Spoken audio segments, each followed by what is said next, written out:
I'm so far away from home. There's no way I'm turning back now. My Ayun, isang mapagpalang araw po sa ating lahat na kabisnes namin minamahal.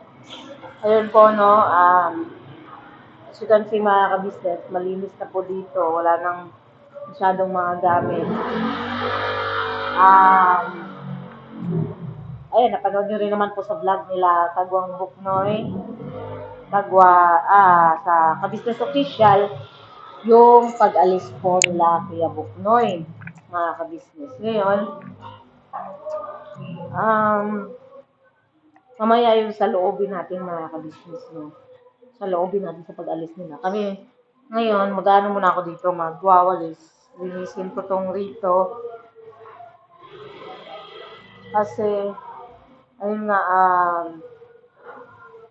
medyo ano pa siya. Ay, ano pala to ng exposed? Medyo, ililipat ko dito yung lamesa namin na separate. Ang loob naman, medyo lumuwag mga kabisnes. So, yung lamesa namin sa loob, dito ko na ilalagay. Para, hindi na mahirapan sa ano. Tapos, hindi ko lang sure mga kabisnes kung pwede, maibalik yung tubig dito. Mas maganda kasi kung may tubig dito eh. Pero, pagkakalam ko, ipapaano yata itong dito. Para, yun nga, hindi mahirapan. So, linis muna tayo mga kabisnes.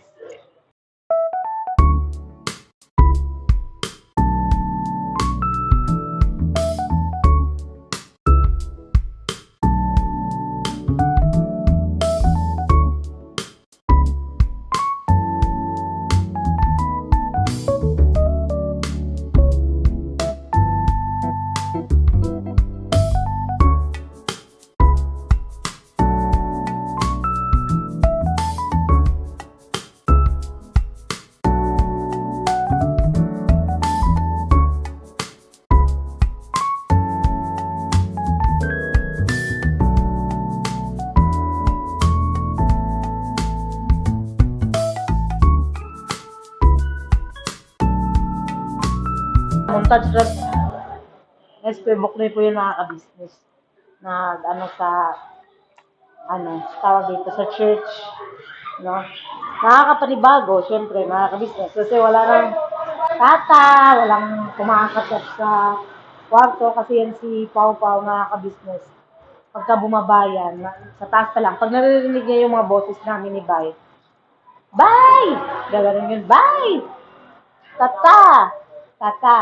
Ganun yun siya. Kaya, siyempre, nakakapanibago din dahil wala nang sumisigaw ng tata. Pero, yun, mamaya talaga makakabigit. Mamaya yung sa loobin.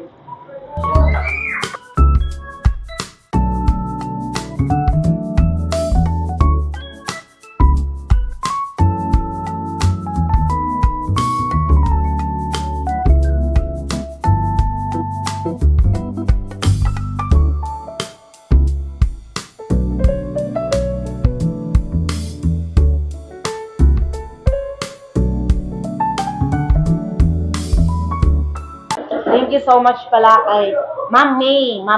Ito. Slipper, pambahay. Yan. Nagagamit ko siya na ka-business. Linisan natin itong ibabaw. Taasan pa natin. Dahil mataas siya. Ayun.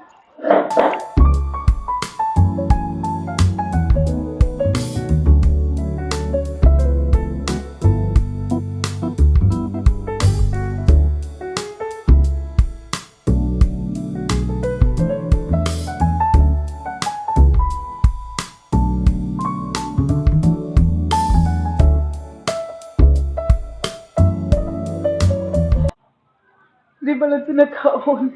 Naglinis ako, hindi pala naka-on. Tapos ako maglinis mga kabisnes. Hindi pala naka-on.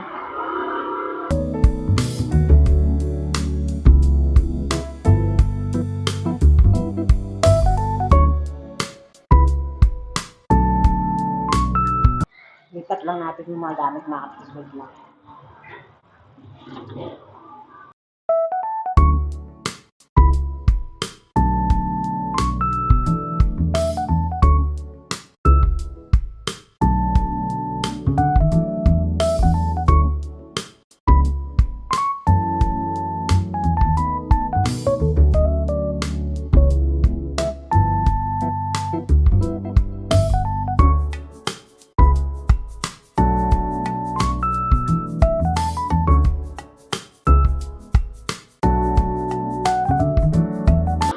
Maliit kasi ang ating lagayan ng plato, mga kabisnes ba? Ang hirap maglagay.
Siguro yung maliit naming lamesa, yun yung papatungan namin ng kalan. Tapos, itong lamesa, dito ko ilalagay.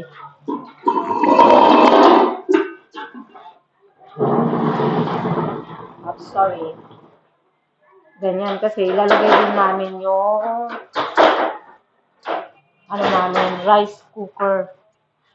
Lilinisan ko lang. Siguro bibilan ko to ng alam mo yung yung parang makapal na mantel, yung dun sa yung binila natin ng t-shirt ni Koy Koy, mamaya mga ka-business, punta kami, lalagyan ko to ng parang isi-shape ko rito. Linisan ko muna, pansamantala. Pero mamaya, pupunta kami dun sa Santo Niño, bibilan ko to para malinis siyang tignan, hindi siya madumi. Kasi mga ka-business, no? Sabi ko po kanina, ko lang po, i-insert ko lang po ito. Yung sinabi ko po kanina na patungkol ito sa lamesa, lalagyan ko siya ng vinyl pala yun, vinyl. Ito po siya mga ka-business. Yan na po yung itsura niya. Na lagyan ko na po. So, yan, okay naman. Siyempre mga kabisnes, insert ko lang po dito sa video kasi nalagyan ko na po at nakabili na rin po kami. Tagal na rin ito mga kabisnes bunga pa to ng mga iniligalong pera sa amin ng ninang at ninong namin. Ito lahat. Ito. Kahit itong baso na to. Ito. Unang mga baso pa namin to. Itong mga kutsilyo. Itong kutsilyo nga, kinalawang na. Tagalan, pero hindi namin ito ginagamit mga kabisnes na. Pati itong lagayan ng plato, as in, talan. Mga pa po yan, galing pa po yan dun sa mga natanggap namin sa ninang at ninong namin noon. pa, ang gagawin ko, bibili tayo alam mo yung sinabi ko sa'yo na nasa bibili lang natin ng damit.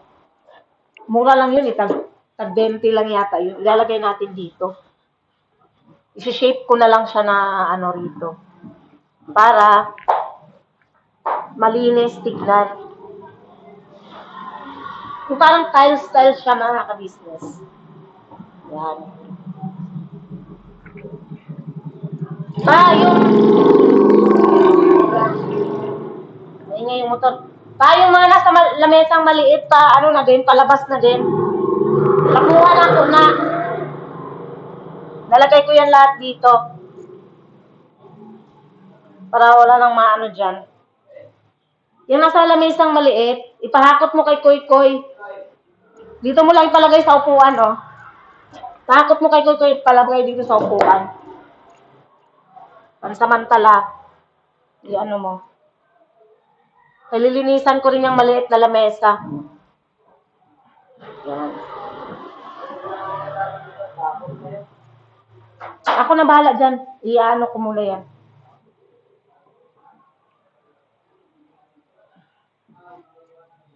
Diba?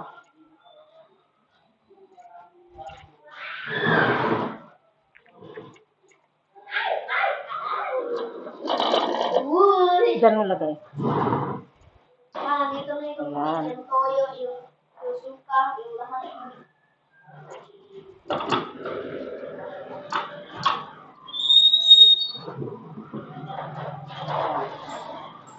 Dito natin lalagay yung rice cooker mga ka-business.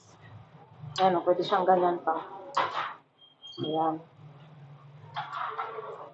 Salamat pala kay ate. Kasi itong rice cooker na ito mga ka-business, regalo pa to sa amin ni ate.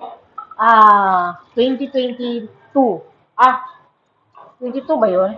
Yung nagpa-raffle si ate sa lahat mga ka-business. Ito yung sa amin, yung iba electric pan yung nakuha, stand fan. Sa amin, ito, rice cooker. Until now, buhay pa siya mga ka-business. Itong rice cooker.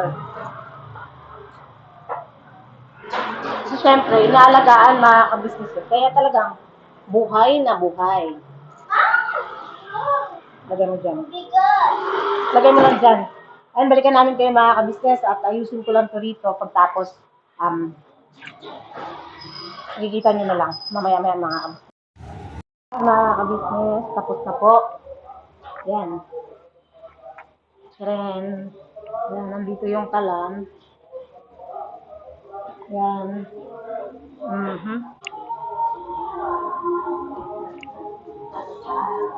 Gano'n ko lang po inugasan ko yung mga tumbler namin. Tapos dito yung kalan, lababo.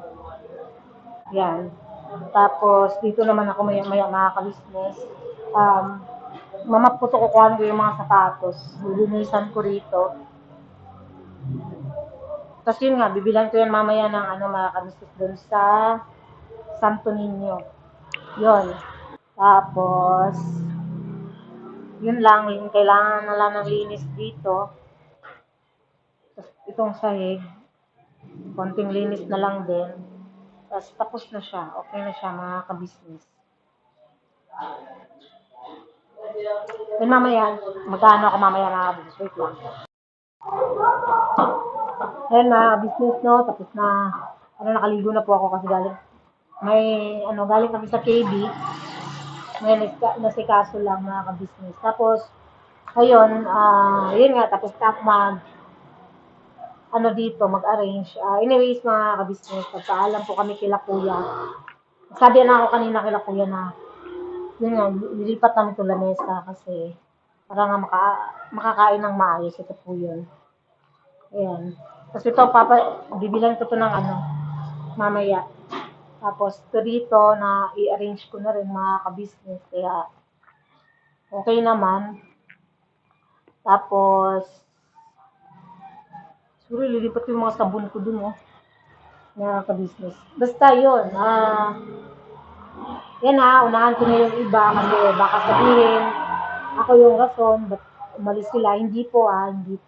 Panood na rin naman yung sa vlog ni Kuya kaya hindi ko na po kailangan magpaliwanag mga ka-business kung ano yung rason.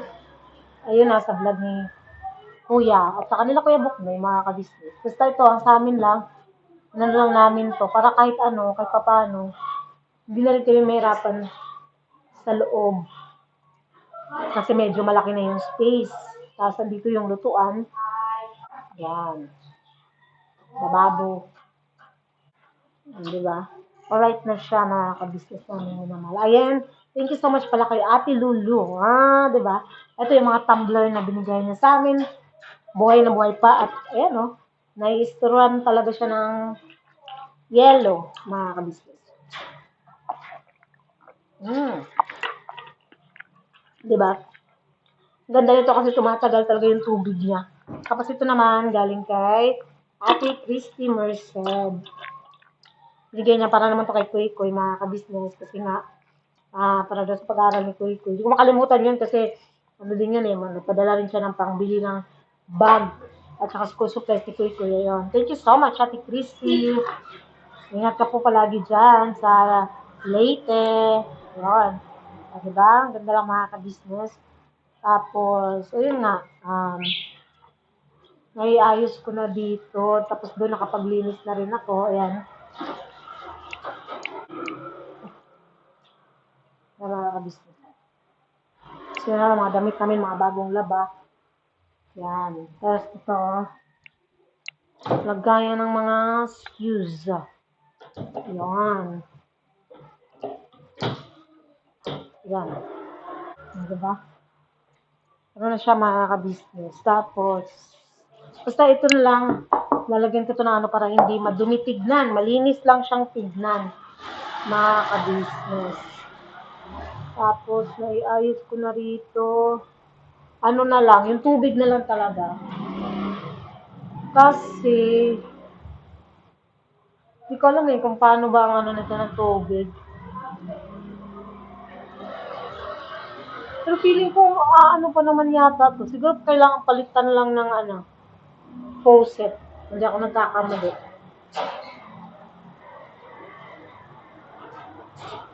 May linya ba ito ng tubig or wala? Para maanuhan din. Pero hindi kami hakot ng tubig, mga kabisita. Kasi syempre si Jam, dito na rin naman po si Jam. So, kailangan talaga pero hindi ko lang alam kung anong plano nila ate at kuya patungkol dito. Ayun, at saka regarding nga po pala, mga ka-business, dun sa vlog namin, no? Sa vlog namin kahapon, may mga ilan din ako nabasa na ka-business na sabi, kaya daw ako inaasar ng mga, bashers kasi nga pala sagot daw ako, Ito, mga ka-business, di ba nung mga nakaraan, hindi naman na ako nagsagot ng mga comment section, hindi ko na rin vlog. So, di ba nga si Bay ang nagbablog. Ngayon, ilagay niyo po yung sa mga nag-comment ng ganon, kasi nga daw pala patul ako, try niyo pong ilagay yung sarili niyo sa akin. What if ako yung magsabi sa inyo? What if ako ang mag-utos sa inyo at magmando? Manduhan ko kayo at utusan ko kayo ng ganun-ganun lang, tapos wala akong ambag sa buhay mo, tapos uutusan kita. Ano ba yung pakiramdam mo? Di mo kaya sasagutin din? Yun lang naman sa akin. Kaya, ganun lang din yung ginawa ko. Kaya ako sumagot. Kasi nga, nabuisit ako dun sa katotohanan na inuutusan mo ko, minamanduhan mo ko. Samantalang, Diyos ko Marimar, wala kang ambag sa buhay ko, sa ambag namin sa buhay namin mag-asawa. Hindi naman ikaw yung tumutulong sa amin. Hindi naman ikaw yung nagpapakain sa amin. Hindi naman ikaw nagbigay ni piso sa amin. Tapos kung makapag-comment ka, di ba? Lalo na yung nag-comment na yun, first time ko rin nabasa sa comment section namin. Doon din ako na parang nabisit ako na hindi ko kailangan ng ganun. Alam niyo mga walang problema eh. Kung magpapayo, okay, fine, tanggapin natin yung pagpapayo. Pero yung ganun, hindi naman pagpapayo yun eh. Diba? Hindi pagpapayo yung ganun. Inaano nyo ako eh. Inuutusan mo akong umalis. Kasi yung comment mo, umalis na rin kayo dyan. Diba? Samantalang yung may-ari nitong bahay, hindi kami pinapaalis. Ikaw na wala kang kaambag-ambag sa buhay namin, ikaw ang nagpapaalis sa amin, diba? Yun ang hirap din kasi sa crab mentality. Yan ang hirap sa mga taong hindi ko alam, mga ka-business, kung anong purpose nila, bakit gano'n. Pero hindi nyo kasi kaming mag-asawa, hindi nyo kami basta-basta matitinag sa ganong pananalita. No? Ako, ginawa ko yung vlog na yun para i-address yung taong yun. Yun yung rason kaya ko inano yun. Kasi mga nakaraan, ang vlog naman namin is purely good vibes, tapos kami-kami lang, ganyan. Wala naman akong inano na iba pa, di ba? Tsaka, alam ko yun mga ka-business na mostly sa mga viewers natin, OFW, ang gusto nila is masaya lang. Kasi nga para makaalis din sa stress nila. Kaya lang, pagka mga ganitong komento talaga, gusto kong i-address eh. Gusto kong pamukha sa mga ganong klase ng tao na hindi nyo kami basta-basta matitinag. Dahil ang tao po magkakaiba, no? Iba-iba po ang perception. Perception. Ano pala yung perception, mga ka-business? Charot. Hindi ko alam kung ano yun. Ano ba yun? Ba't lumabas na sa bigla sa bibig ko? Hindi, ang ibig ko sabihin, iba-iba naman kasi tayo ng pananaw sa buhay eh. No? Iba-iba rin yung pagpapalaki ng magulang natin sa atin. Ako, bilang lumaki ako sa tinatawag na yung pamilya, yung tatay ko is, ano din eh, ang papa ko kasi is, si papa talaga is, galing sa may kayang pamilya, sa side ni lolo ko, sa tatay ni papa, maraming ano yun, maraming, kung sa dati pa, sa mga ano pa, mga karaan ba, sa Leyte, yung tatay ni Papa is may-ari ng mga maraming lancha. Alam niyo yung lancha, mga kabisnes, yung barkong maliit ba dati? Yung, basta lancha. Alam ko yung mga Bisaya, alam nila yun, lancha. Lancha. Yun, lancha. May-ari si Lolo ng mga ganun. Tapos, naghiwalay sila ni Lola kasi nagkaroon ng kabit. Sorry. Wala naman na si Lolo ko eh. Nagkaroon ng kabit, tapos nag-anal, nagpa-anal ng kasal, nag-grant, nagpakasal si Lolo sa iba, which is ang naka-gain ng ano ni Lolo is yung sa side nung sa kabit na. Sa naging asawa naman niya, which is ano naman, tapos yun yung nakinabang sa negosyo ni Lolo. Sila yung parang mas na ano, which is si Papa naman, nung time na yon na naghiwalay na sila, lolo't lola, si Papa is pumunta kay lola ko. Sa kapatid ni lola ha, yun yung lola ko na tinirahan ko din dati. Si lola ko na tiyahin ni Papa, yun, tiyahin ni Papa, ang ano kay Papa, nagpaaral. Ngayon, alam niyo ba, na kahit ilang beses yan napagalitan din si Papa ko dati sa mga yung mga nagagawang pagkakamali. Never pong sumagot si Papa at never po yan, kung sa Bisaya pa, ning tukol kay Lola. Yung lumaban or kinalaban si Lola, hindi po. Hanggang sa yan, nag-asawa si Papa, si Lola ko nagpakasal, andito na kami, pinanganak na kami. Kaya kami lumaki sa mga ganun mga kabis na yung pagtanaw, yung pagtanaw ng utang na loob. Kasi si Papa ganun, si Papa eh. At saka, ganas kasi ni Papa yung ganun mga kabis. Kaya nga, tuwing ano, nalalaman ni Papa na, yun nga, napapagalitan o napagsasabihan kami nila kuya, sabi ni Papa sa akin, lagi sinasabi ni Papa na, wag na wag kayong lalaban. Wag na wag kayong ayaw pagtukol. Ayaw pagtukol. Isipin nyo yung mga kabutihang ginawa sa inyo, kung paano kayo kinalinga, inalagaan, kung paano kayo inilagay sa pedestal or kung nasaan kayo ngayon. Yun ang isipin nyo. Wag yung isang beses, pangalawang beses, pangatlong beses ka napapagalitan. Natural yun kasi sila kinikilala naming magulang eh. Tanggapin nyo kung mapagsabihan kayo, mapagalitan kayo dahil yan yung magulang nyo dyan eh. Sabi ko Papa sa akin, mga kabisnes. Totoo yan, yun yung inano ni Papa. Kasi danas kasi ni Papa yan. Galing si Papa sa ganun eh. So, ang tao kasi nakadepende yan kung paano ka pinalaki ng magulang mo, kung paano ka pinangaralan ng papa mo, ng nanay mo, ganun yun. Si Papa ko kasi ganun eh, kasi danas niya po yun. Kasi nga, kay Lola nga kasi siya lumaki. Kay Lola kasi, parang si Bay din, ganun din si Bay. Sa Lola niya rin siya lumaki. Diba?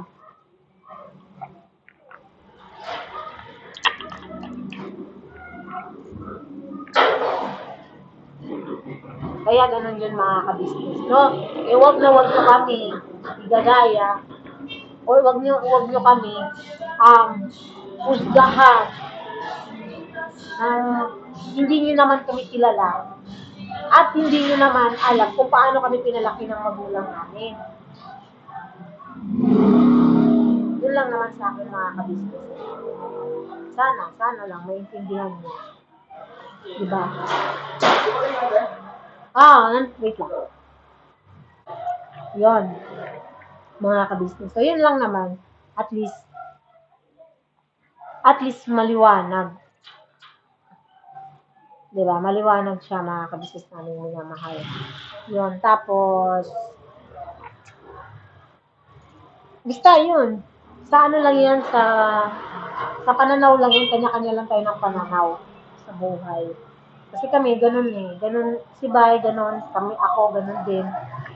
Saka yung papa ko, hindi po konsentidor na magulang. Nakakabisi sa totoo lang, hindi konsentidor si papa. Saka yun nga, yung nabanggit ko, dahil si papa yung ganun. Kasi, nung panahon na maalwa pa yung buhay namin, dami niyang kaibigan, mga kabisnes. Tapos nung biglang, syempre, nagkaroon ng problema yung namin, negosyo, humina, tapos yun nga, parang na-bankrupt. Yung mga kaibigan niyang andyan sa kanya nung may pera pa siya, asa na? Wala na. Pag-alisa na. Ganon yung ni Papa. Kaya talagang si Papa ang yan eh. Kahit hanggang ngayon lagi si Papa ko na tawag dito, nagpapayo sa amin ni Day. Na wag yung gagawin na umalis dyan, lalo na pagka may sama ng loob. Wag kayong umalis ng ganyan, at saka higit sa lahat, wag kayong wag nyo aalisin yung respeto nyo sa sila ate at kuya nyo. Sila yung naging magulang nyo dyan. Ngayon nga lang kami din nagkakaano ni Papa, mga kabisnes, nagkakakontak ka ni Papa. Pero sa ate ko, nagkakakontak kami. Ito, kamusta ko sa Papa kasi nga nasira na naman yung cellphone niya. Yung nabigay na cellphone dati. Cellphone, nasira na naman. So, yun. Saka yun, wala pa kaming kontak ni Papa. Sabi ko nga, baka nitong sahod, maanuhan ko ng panibagong cellphone. Nag-usap kami kanina ng ate ko. Sige, kumusta ko si Papa. Yun lang ginagawa ko. Hindi rin pala siya nakakapunta kay Papa dahil may problema yung paa niya. Ganyan talaga kasi siya nagtutubig na naman yung paa niya. Kaya hindi daw siya nakakapunta. Medyo malayo pa kasi yun, mga kabisnes. Yung kay Papa na bahay. Kaya hindi pa daw siya nakakapunta. Sabi ko na lang, hindi ko ba pwedeng matawagan si Papa? Sabi niya, wala, sira pa rin cellphone ni Papa, di pa napaano. Sabi ko, sige lang, sa sahod siguro. Yun, sana, maano ko yun. Basta yun lang, mga kabisnes. Kaya sana, yung mga ganyang komento, iwasan nyo na, parang awan nyo na. Na lang po kayo, magpayo. Tatanggapin namin yung payo nyo, pero wag naman yung gano'n na parang pambabastos naman, especially sa part ng kabisnes, yung pambabastos na ganyan. Wala pong problema yun. Ano naman ngayon kung mag-aasawa sila Papa din sa kasi. Porque ba mag-aasawa, kailangan umalis kami? Kailangan ba pag nag-asawa sila, aalisan kami dahil lumalaki. Mas masaya nga yun lumalaki yung pamilya ng kabisnes. At saka yung mga kanya-kanya nilang asawa, Diyos ko po, napaka-down to earth. Kung alam nyo lang, mga kabisnes, nakakakwentuhan namin yan, nakakabiruan namin yan. As in, talaga sila, hindi sila yung maarte. Yun gusto ko lang sa inyo. So, yun na po mga kabisnes, na salamat po sa pagsama niyo po sa vlog na to. Ayan, nakita niyo na rin naman. Basta, nagpaalam na ako patungkol dito. So, please po, support natin na una kabisnes official, kabisnes family, Papa Dins TV, Mrs. KB official, Famous Budang official, mga kabisnes. At syempre po, channel po ng mga kagwas. Please po, support natin mga kabisnes. Salamat po sa lahat ng viewers, subscribers na walang sawang sumusuporta at pagmamahal sa buong Kabisnes family. At syempre po, sa lahat din po ng mga buting sponsors mula noon hanggang ngayon. Hindi po kayo nagsasawang suportahan po kami. God bless po mga kabisnes. Always, birabanat, todo-todo lang po tayo pala. We love you all po mga kabisnes. Again, thank you so much po sa lahat po ng mga nagpapayo, mga totoong nagmamahal sa amin. Salamat ng marami. Sana po hanggang dulo tayo mga kabisnes. Sana hindi po kayo magsawa. Yun lang po mga kabisnes.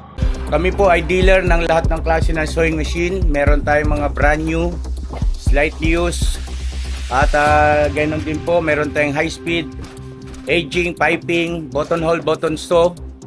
Halos lahat ng uri ng klase ng sewing machine ay meron po tayo, mga kabisnes naming minamahal.